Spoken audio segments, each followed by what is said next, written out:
I'm the registration chair, right?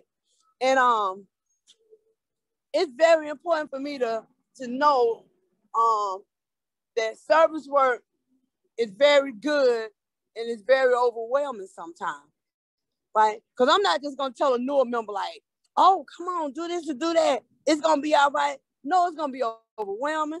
People gonna be talking mess. Stuff goes on. People, everybody don't have their personality, the principles before personality. Personalities kicks in. Like you have to let the newer members know all that. Like even through all that, it's gonna be okay. All you have to do is stay in position. Stay in position, Vanessa. So when a newer member comes, guess what? You'll be available. You'll be available to serve. I'm just so excited. I mean, listen, this is I don't know when the last time, in 6 days, I have 11 years.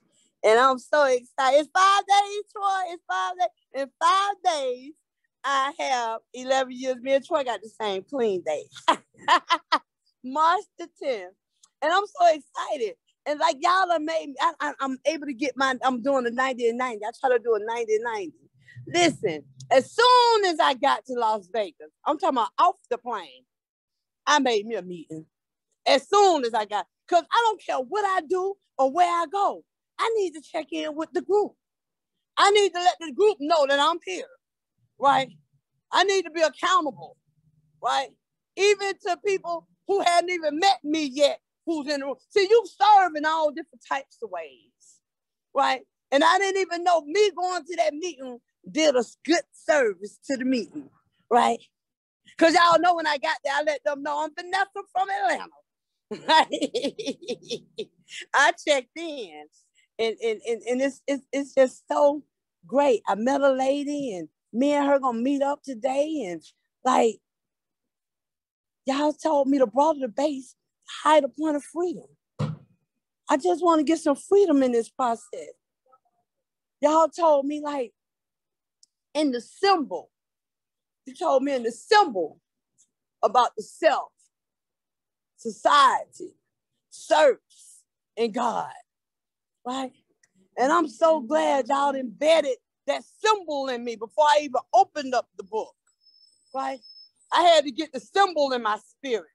So when I did open up the book and I did start stepping on the step work, and it started, it became clearer about what service was about. You know, unity is a big key, right? I'm so glad that I have some unity. I just told y'all about the unity of this process, of this program, how you can go anywhere in the world and get connected, right? So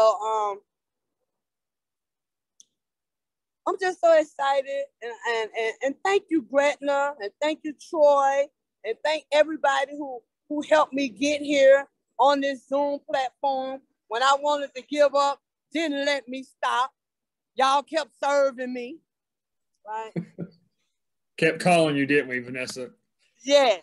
Y'all didn't give up on me when I wanted to give up on myself. That's serving, right? Y'all kept feeding my spirit. Log in. Hit this, walk me through, right? Because some days I just need somebody to walk me through, right? So when the next person comes, guess what I'm able to do? I'm able to serve them and walk them through, right?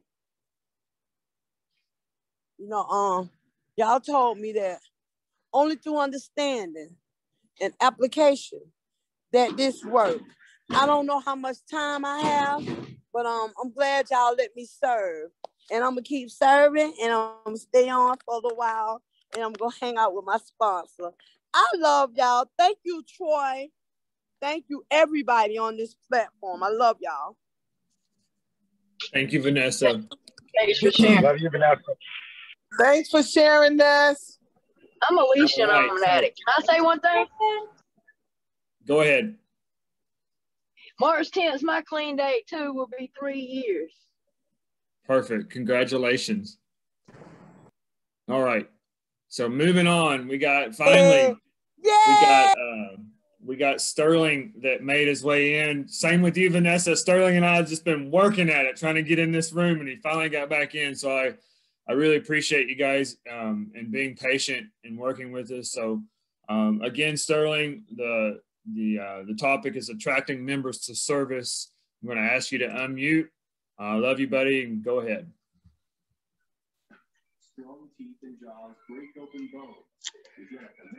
Good evening, good afternoon, good afternoon. Good afternoon, NA. Good afternoon, Gretna.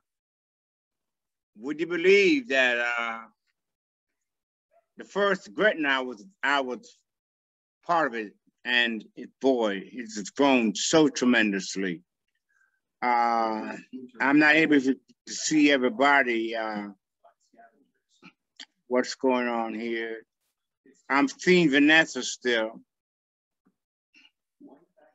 Could somebody help me here? I can't hear you, Josh. We hear you. I removed the spotlight. You're good to go. She should be off now. I'm going to put you in spotlight. Okay. Thank you. Go. Oh, okay. Yeah, so I humbly want to share that I came in 1983, December 28th. And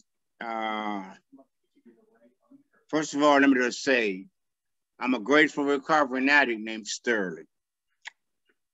Hey, Sterling. Hey, guys. You know, being around as long as I have, I've seen a whole lot. I've experienced a whole lot. And I just want to say up front that what I'm about to share is not my opinion. It's my experience. And I think with 37 years clean, I think I have a good grasp on what I'm seeing and hearing. Well, when I first came in here, most of you have seen time that I have, know that if you were sensitive and you got your feelings hurt quickly, you're gonna have a problem. In fact, the third time I came back is when I realized that after they sit my happy ass down, and I was so angry, but afterwards, they took me and fed me. And that's when I realized that they loved me. I had no clue what love was. It was my zipper or what you can do for me. So it was kind of hard to identify the emotion attack. All I know is that they were showing me some empathy and they were doing things for me that no one has done in many years. I love that feeling. So moving on today, I'm gonna bring it today.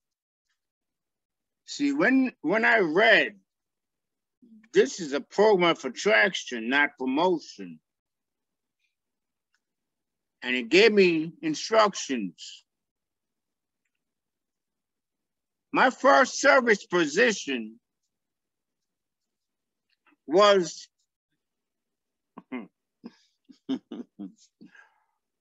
treasurer. Mark you, I didn't have a job, but I became treasurer. Why? Because my ego, I wanted to be a part of, I wanted to do something. I had the wrong motives. See, today as a servant, I know the difference. See, when I read about I need to check my motives in all things, I glossed over it. See, I'm still that guy with that disease of addiction, even now. And sometimes I have to really sit back. See, I'm that guy, by the way, that don't do a 4th step every 3-4 years. I do a 10-step every day. See, I cannot rest on my laurels because my drug use was every day. And I learned that my disease is not the drug, the pill, the alcohol, the pipe, the syrup. No, it wasn't that. It was me. It lied in my thinking. It lied in my attitude. It lied in my behavior. About, I would say 6-7 months clean, I was in a business meeting and things wasn't going my way. So I did what I did best.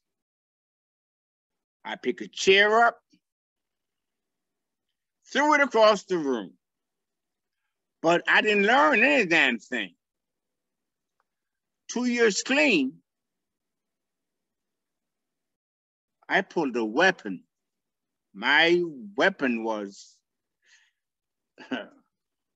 anyway, I pulled it. And that night after, my sponsor, that bless his heart, thank God for him, took me aside and had the guy that I pulled the weapon on, his sponsor brought him to us, together with us. I never forget that night. We stand by a fence, dark at night, and his sponsor said to him, "What made you so threatened by what he said?" And his sponsor said to him, "Man, I think you better work on your pride and ego." My sponsor, in turn, said to me, "Why you pull that weapon? It's a discussion." And I just looked at him. And then he hit me with the truth. He said, "You want to check out how fearful you are." And I went home that night. And the word fear kept kicking my ass. And long story short, about a day or 2, 3 later, I had this great idea to pawn the damn weapon. And I did. The ironic part was when I left that pawn shop, I remember walking out and there was something different about me. I realized that I was now powerless. With that weapon, I was a giant. But without it, hey, I was naked. The powerlessness, see, I can't get along with anybody. In service, I was GSR, group conscience, lead, all that nonsense. But my arrogance, just like I robbed my first service, that gave me the damn position. But about 2 months later, I started avoiding the meeting because I didn't have their money. That's my life. So I had to be careful what I jumped to. You see, I'm that guy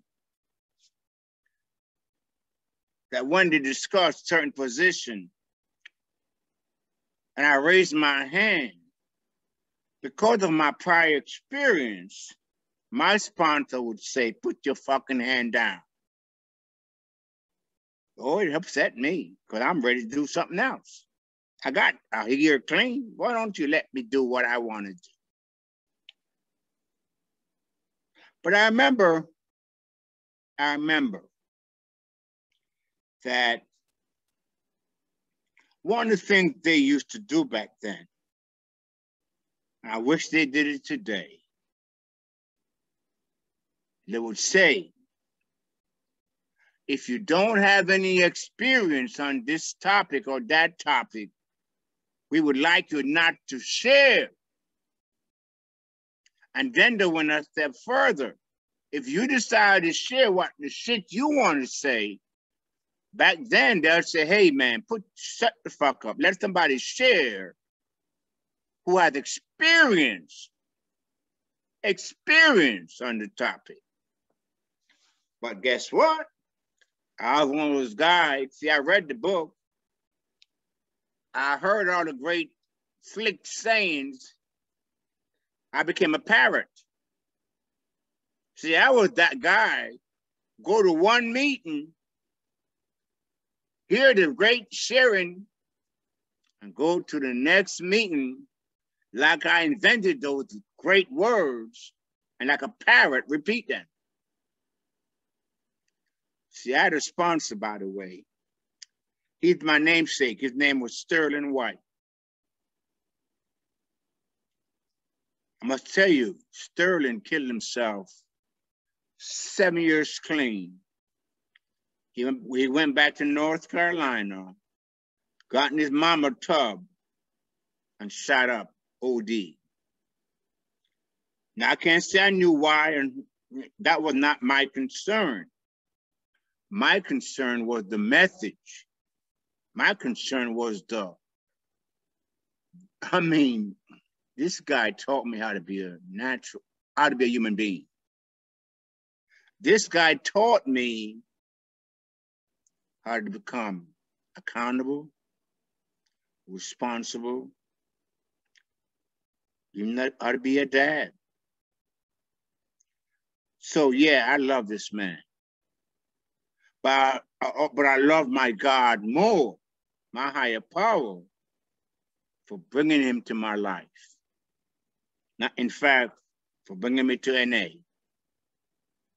So when it came to service, I remember when they were forming GRCNA. Woo, with a big hype. Yeah. Everybody wanted to be in. I had some clean time. So my ego tell me, shit, you're gonna be there. You need to get involved. You got something to say. You want to. In fact, I want to be a circuit speaker.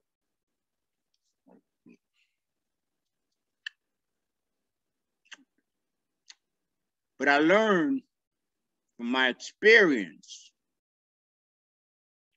that if you don't understand your own dynamics, that's my experience I'm talking about. You go off in a religious or a recovery zeal or a speaker zeal or whatever. And like you all know, once I get a damn good idea, I'm rolling. So I must tell you all that my experience over these 37 years, it was a lot of humiliations, a lot of pain. But I thank God for wherewithal that I kept my focus in trying to change who I was. I already know that by my experience out there, about you all, I thought I couldn't quit. I thought I just know what, I'm gonna die like this, so what the heck? Rain, snow, sleet, whatever it was, I'm gonna get me one more. So, how do we attract people to service? You see, today, I no longer push my friends, my sponsees, for positions. I no longer bring my sponsees to a business, group conscience, or whatever it may be, to support me because my bullshit is still my bullshit. And I remember I used to idolize Sterling and my next sponsor and so forth. And I could tell my sponsors since 20, 30 years ago, first of all, I pick you up and take you to a meeting, not because you're using me, it's because of a choice I'm making. Get that straight in your head. Another thing I tell them,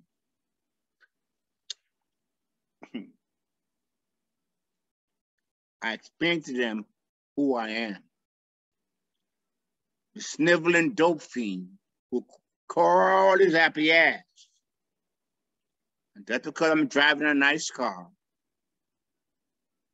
And I have some semblance of what I think I am. Don't you think that I'm better than you, smarter than you? So I set a tone up front. I remember many sponsees coming to me and telling me they want me to sponsor them. At first, my ego, oh yeah, come on. But when I recognized the reality of things, I started asking questions, the right questions. Why you come to me, character assassinating your sponsor?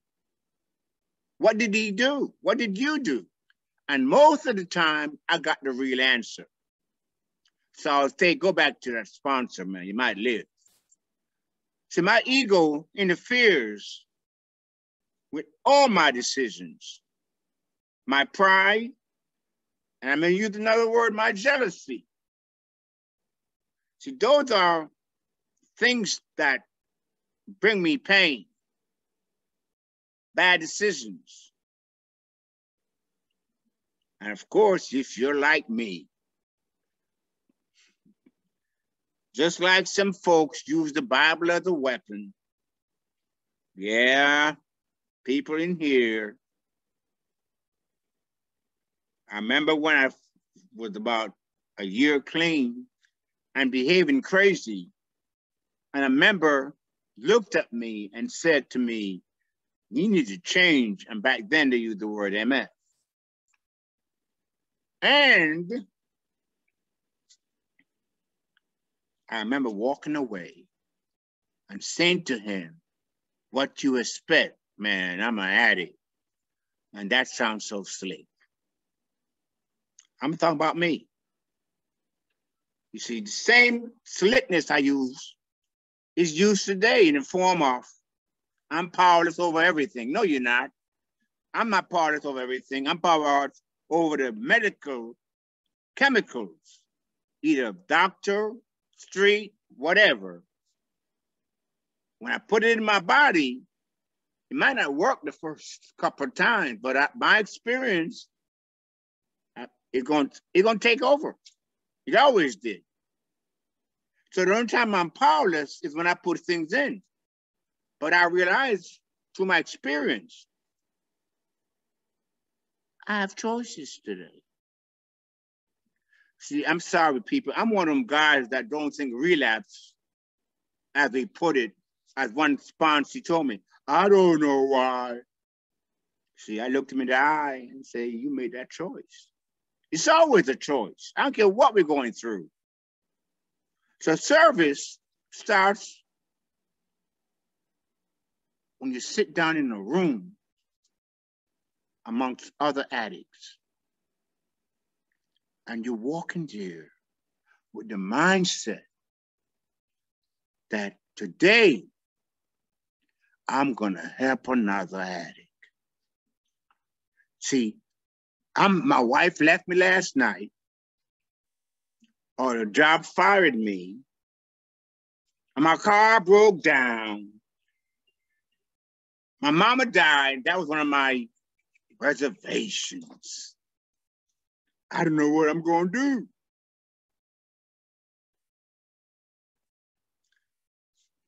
Service starts when you sit down in a meeting.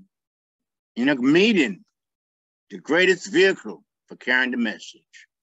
In a meeting, and when you start to share the NA way. A lot of us don't understand what the NA way is. If you read that in basic text, I'm not going to go about to the other books. That's wonderful. I'm a kind of guy that like to keep it simple. See, the basic text told me about who I was, what I want to do, how I can do it. And those other books, they're written by other addicts, supporting their own experience. So I don't worship those books. I worship the basic text. And so that's me. So the basic text, the meeting that I was attending every day. Like I told you earlier, humiliation set in back then when the topic was the first step. And because you think you read the damn book and your friend said to you or your sponsor or your call, let's do the first step, and you all sit around glossing over it, have no understanding of the person they're talking about, you. So I learned after getting embarrassed and all that, humiliated, that maybe I would start listening instead of sharing. It's a good idea. Not only did I learn, I didn't have all that information I thought I had. And not only did I learn that just maybe, you see, I remember many, many years ago, another addict said in a meeting, and this is what he said. He said, NA is not the cure-all. NA is just a part of another process that helps addicts stay clean. He said, I'm not going to tell you to don't go to church. I'm going to tell you to go to a psychiatrist. He said, but your car break down, don't come to NA. And that made some sense to me. I put it in the right perspective. See, living life on life term exposed me to a variety of experience that is mine. But if I want to run with the crowd of Narcotics Anonymous, I need to let go of what I think it is, what it should be, and listen to what it is. Service is, they said, the heartbeat of Narcotics Anonymous. I believe that. And yes, I call them bad actors. There are people that come into our rooms with their own agenda. And I was taught by then, those brothers way back when, they were so damn, whatever. And they would say, if there's a topic on the table and the group choose to talk about something else, that's a unhealthy group.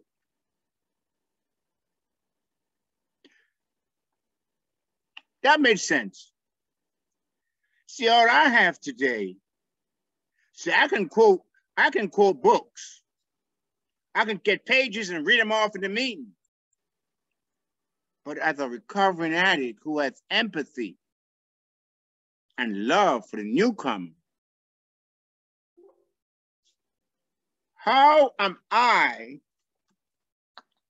gonna do anything for them when I'm sharing about my my interpretation of a page in a book. Hold on. So when they said to me, all you have is that experience, I realized how important that was to carrying the message.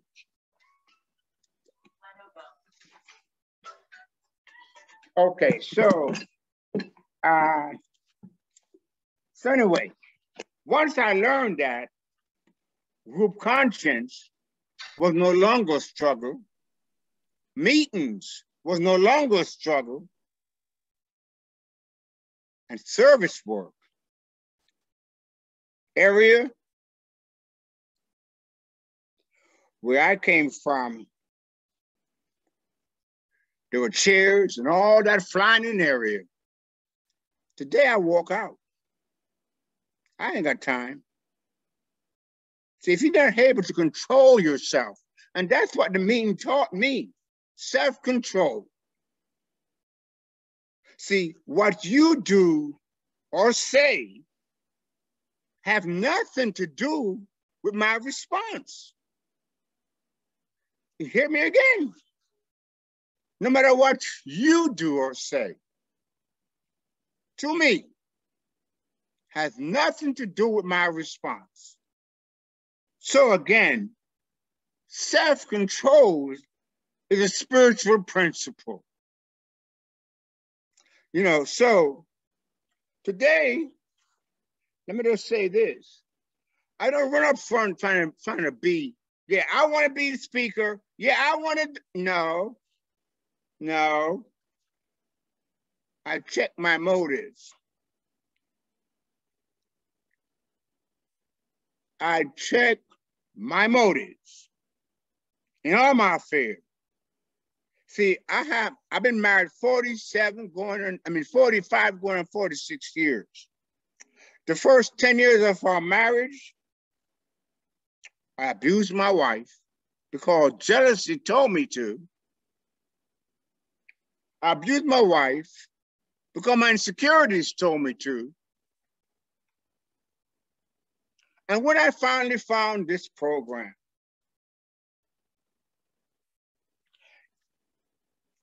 I was that impetuous child. You see, in my home, my business, I'm the guy that tells the employee who fires me, when I leave the building, I'm looking back saying that building gonna fail, that job gonna, see, that's me.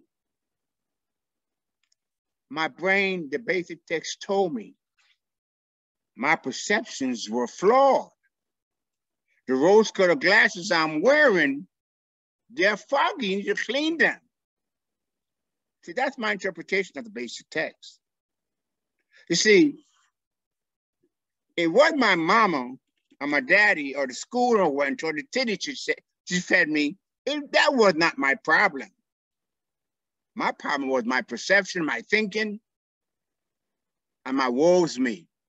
See, even in recovery today, I see a lot of folks walking around like they're victims.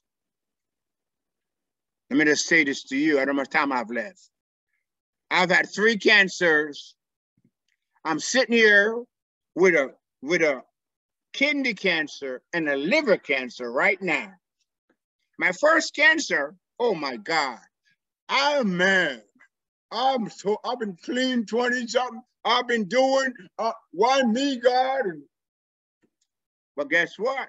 Today, I learned to apply acceptance. I learned to apply acceptance. Also, gratitude. As a young boy growing up in Jamaica, my mom always walked around, because my dad was a big drinker, and she'd always say, son, it could be worse. Today, I understand exactly, especially when I go to a meeting and see someone with both feet cut off, and they talking about I got 6, 7 years clean. See, God worked miracles. I just got to take off my rose-colored glasses. So if you want to come into and be attracted to Narcotics Anonymous and the service that we serve each other, it is not a paid position, but it can be an ego position. Be careful. I've seen unqualified people put in positions. You know the results. They were somebody's friend. They were popular. Today, I stopped running to this kind of thing called GRCNA. It became a popularity show in Atlanta, Georgia. See, there were hypes. Oh, this is a great speaker. And when I realized what I was doing, I wasn't going for the message. I was going for the hype. It's when I sat down and realized that, what am I really doing here after I heard this guy, everybody jumping up, sharing, and the message I heard did not, and I'm talking about me, inspire me that much. So I questioned myself. And today what I found out, I don't go to meetings where there are great speakers. I go to meetings because the person speaking, I know have a message of hope. And today that's my motives. And that's what I think all of us should have, a service mentality, that when we go to our meetings, we all have trials and tribulations. But when I'm sitting there worrying about my job, my woman leaving me, I wonder what that newcomer, like I did 37 years ago, sitting in a park trying to kill my damn self. Whew. I wonder what he's thinking. Where is he at? Today I hear the word say, don't worry, man, keep coming back. I'm so glad he didn't tell me that when I came in. I wouldn't have stayed. See, my disease is so strong, it's so insidious, that if I'm not given the right information, newcomers today with 1 day, 2 days, will share for 15 minutes in a meeting. And everybody, yeah, keep coming back. And I wonder what message was sent. So when I'm in the room in Narcotics Anonymous, I take off my cloak and dagger, and I become a humble servant to carry a message that was so freely given to me. So don't think you have to be a circus speaker or a convention leader or whatever. Serve in Narcotics Anonymous. If you learn to carry the right message of recovery, it's a powerful, powerful. That's why the diversity of our meeting. See, my experience is that ganja was God-given, and I wasn't going to stop, no matter what. What is your experience that you realize was flawed, but you still hold on to it? Because it keeps serving you even when you're clean. Now I'm going to end with this. If you haven't heard the good news, clean time and social acceptability does not equal recovery. Thanks for the opportunity. Wow, this is a great day. I hope I helped someone. I know I just helped me. Thank you, guys. Thanks, Joshua. Thanks, Sterling. Jason's starting to share the screen. There is, we're nearing the end of the meeting.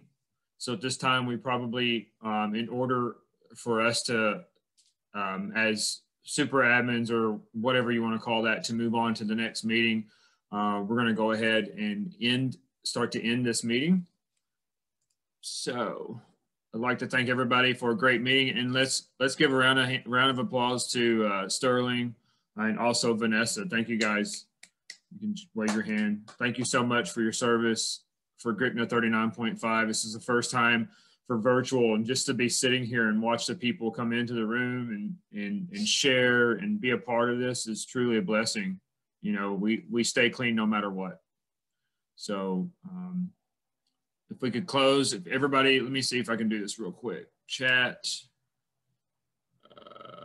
participants, if everyone could unmute themselves.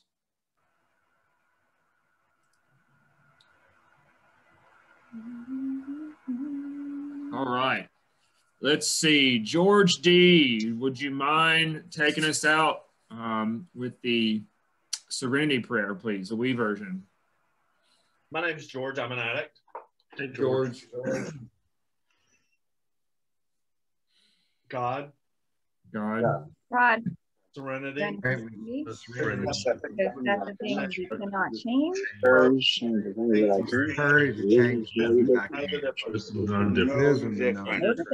Exactly how it goes. Amen. All right, guys. We're about to close this meeting down. While we're in here, you know, since it's the first meeting, does anyone have any questions as they're trying to navigate through the rest of the convention and trying to? I'm one of 4 master admins. Maybe I can offer some advice if you have any questions about how to navigate through the rest of this. Any questions? Yes. No questions. Good. Hey, I have a question. This is Barbara. I'm an addict. If I'm in one group, one room, how do I just navigate to the next room without coming all the way out